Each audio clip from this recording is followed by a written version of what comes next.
एशियाडमध्ये भारताची सुवर्ण पदकांची लयलूट सुरूच आहे। एशियाडमध्ये भारताने आतापर्यंत 31 पदकं जिंकली आहेत। यात 28 सुवर्ण, 11 रौप्य आणि 12 कांस्य पदकांचा समावेश आहे।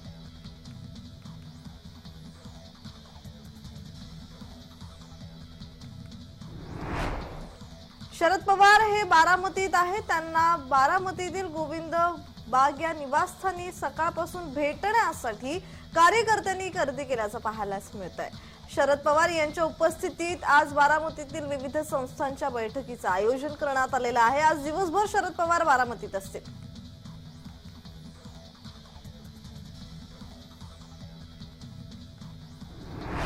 बारामती अॅग्रो कंपनीच्या कारवाईबाबत शरद पवार यांना विचारलं असता ते म्हणाले, त्यावर मी उत्तर देणार नाही। त्यावेळी शरद पवार यांनी मोदी विरोधकांमध्ये वाद होणार नाही याची काळजी घेऊ असं म्हटलंय।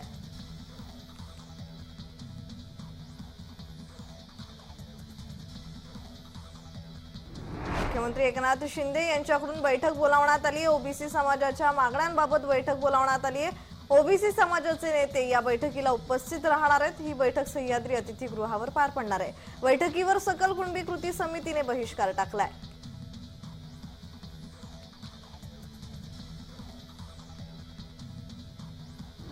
मध्य रेल्वेतून हार्बर मार्गावर तब्बल 38 तासांचा मेगा ब्लॉक घोषित करण्यात आलाय। उद्या म्हणजे शनिवारी रात्री 11 वाजल्यापासून ते सोमवारी दुपारी 1 वाजेपर्यंत हा मेगा ब्लॉक असणार आहे। या कालावधीत बेलापूर ते पनवेल तसेच ट्रान्स हार्बर लाईनवर अप आणि डाऊन मार्गावर एकही ट्रेन धावणार नाहीये। त्यामुळे मुंबईकरांना अडचणींचा सामना करावा लागू शकतो।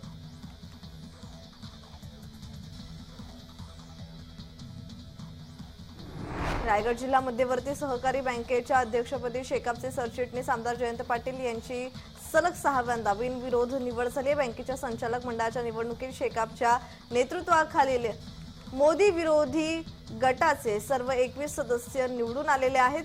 जिल्ह्यातील विविध कार्यकारी सोसायट्या अधिक सक्षम करणार असल्याचं त्यांनी म्हटलंय।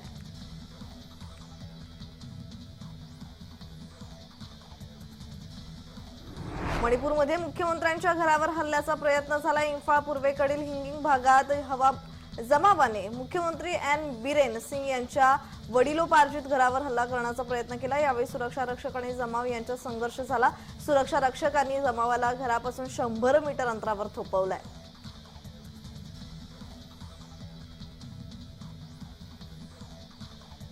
काँग्रेस आमदाराच्या अटकेवरून आप आणि काँग्रेस यांच्यामध्ये मतभेद झाल्याचं पाहण्यास मिळते। आता राष्ट्रीय पातळीवर पोहोचलेले आहेत हे मतभेद।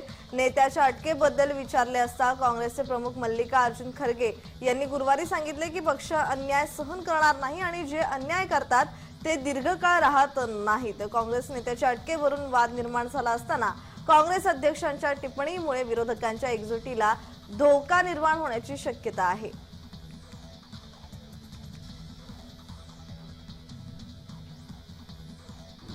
पुण्यातील मोठ्या गणपतींचं विसर्जन यंदाही लांबलं। यावर्षी पुणे पोलीस व श्रीमंत दगडूशेठ हलवाई गणपतीच्या पदाधिकाऱ्यांनी विसर्जन मिरवणूक लवकर सहभागी होण्याचा निर्णय घेतला। त्यानुसार 4:30 वाजता मिरवणुकीत सहभागी झालेल्या दगडूशेठचे रात्री 9च्या सुमारास विसर्जनही झालं। पण त्यानंतर अखिल मंडई, बाबू गेनू, श्रीमंत भाऊसाहेब रंगारी, राजाराम आदी मंडळांची मिरवणूक उशिराने सुरू झाल्यामुळे विसर्जनाला विलंब लागलाय।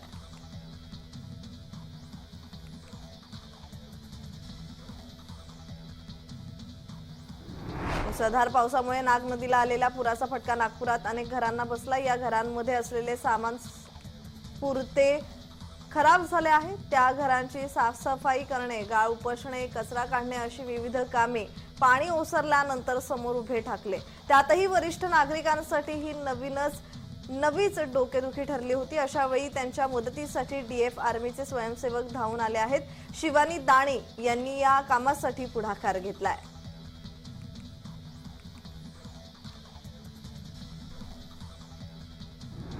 ही शान कोणाची, लालबागच्या राजाची अशा निनादात गुरुवारी सकाळी 10 वाजता मंडपाबाहेर पडलेल्या लालबागच्या राजाचं अखेर 23 तासांनी विसर्जन झालंय। गिरगाव चौपाटीवर महाआरती करून बाप्पाला साश्रू नयनांनी गणेश भक्तांनी निरोप दिला। यावेळी गिरगाव चौपाटी गणेश भक्तांनी फुलून गेली होती।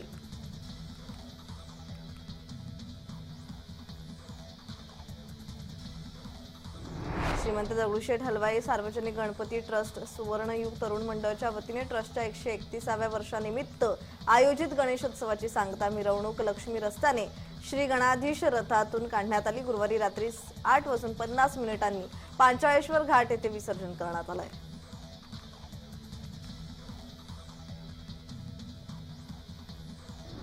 येवला शहरात गणपती विसर्जन मिरवणुकीत चित्तथारक प्रात्यक्षिक सादर करत आपल्या लाडक्या गणरायाला निरोप देण्यात आलेला आहे। यावेळी शहरातील विविध मंडळांनी गणपती विसर्जन मिरवणुकीत पारंपरिक कसरती, काठी फिरवणे, सजीव देखावे सादर करत ढोलताशा, बँजो, संबळ वाद्याच्या तालावर विविध कसरतीचे प्रयोग दाखवत आपल्या गणरायाला निरोप दिला आहे।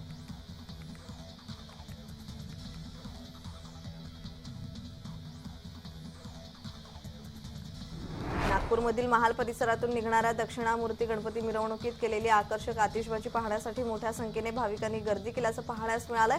यावेळी क्रेनच्या साहाय्याने विद्युत रोषणाईने बाप्पाचं रूप आणखीनच मनमोहक दिसून येत होतं।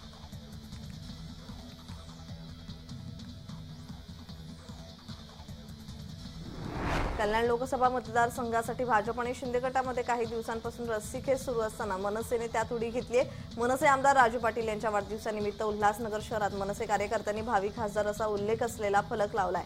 तसेच भावी खासदार असा उल्लेख असलेला केकही कापण्यात आलाय।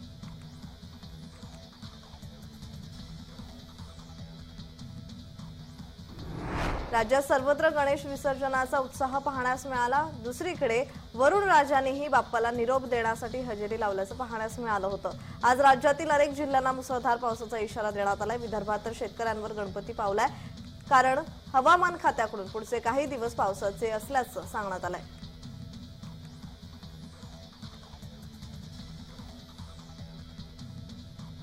सोलापूर जिल्ह्यातील 91 महसूल मंडळांपैकी 81 मंडळांमध्ये 1 जून ते 31 ऑगस्ट या 3 महिन्यात तब्बल 60 ते 80 दिवस पाऊस पडलेला नाही। पंढरपूर, सांगोला, माळशिरस, मंगळवेढा या 4 तालुक्यांमध्ये चिंताजनक स्थिती आहे। अक्षरशः बळीराजाच्या डोळ्या देखत पाण्याअभावी पिके माना टाकत आहेत। या पार्श्वभूमीवर संपूर्ण जिल्हा दुष्काळाच्या उंबरठ्यावर आहे।